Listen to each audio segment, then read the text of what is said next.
విజయవాడ మాజీ ఎంపీ కేశినేని నాని తన సొంత తమ్ముడు ఎంపీ కేశినేని చిన్నిపై సోషల్ మీడియా వేదికగా చెలరేగి మాట్లాడారు. తన తమ్ముడు సృష్టించిన బినామీ కంపెనీకి విశాఖలో ఏకంగా 60 ఎకరాలు పంపిణీ చేయడం ఏంటని సీఎం చంద్రబాబునైతే ఆయన నేరుగా నిలదీశారు. అలాగే మంత్రి నారా లోకేష్ పేరును ఎంపీ చిన్ని దుర్వినియోగం చేస్తున్నారని విమర్శలైతే గుప్పించారు.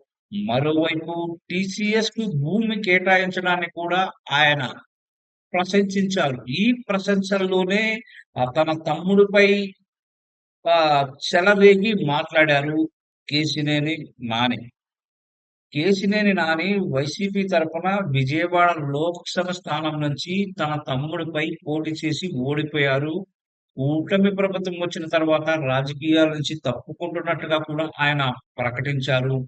అప్పుడప్పుడు సోషల్ మీడియాలో పోస్టులు పెడుతూ ఆ వార్తల్లో అయితే కనిపిస్తున్నారు. అయితే తాజాగా రాజకీయంగా తన తమ్ముడిపై విరుచుకుపడడం అనేది మాత్రం ఇప్పుడు తీవ్ర చర్చనీయాంశం అయితే అయింది.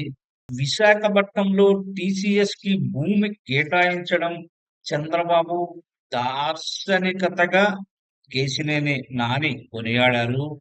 ఇదే సందర్భంలో 5,728 కోట్ల విలువైన డేటా సెంటర్‌ని ఏర్పాటు చేయడానికి ఊర్సా క్లస్టర్స్ ప్రైవేట్ లిమిటెడ్‌కు 60 ఎకరాల భూమి కేటాయింపు సరైంది కాదని ఆయన తప్పుబట్టారు. దానికి కారణం కూడా ఆయన చెప్పారు.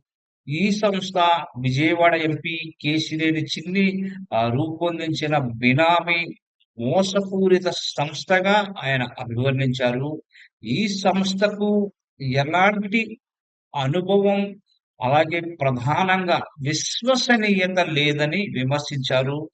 ఊర్సా సంస్థ డైరెక్టర్లలో ఒకరైన సతీష్ ఎంపీకి ఇంజినీరింగ్‌లో క్లాస్‌మేట్. అలాగే చాలా కాలంగా సన్నిహితుడని ఆయన పేర్కొన్నారు.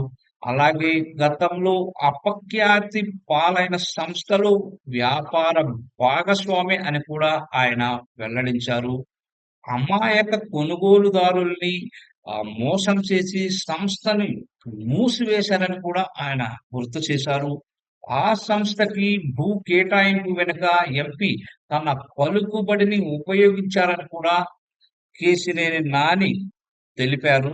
సో, ఇప్పుడు సీఎంతో పాటు ఆయన కుమారుడు లోకేష్ పేరుని వాడుకుంటున్నట్టుగా కూడా చంద్రబాబుకి నాని ఫిర్యాదైతే చేశారు. మరి ఈ ఫిర్యాదుని కూటమి ప్రభుత్వం ఎంతవరకి పరిగణలోకి తీసుకుంటుందనేది మనమైతే చూడాలి.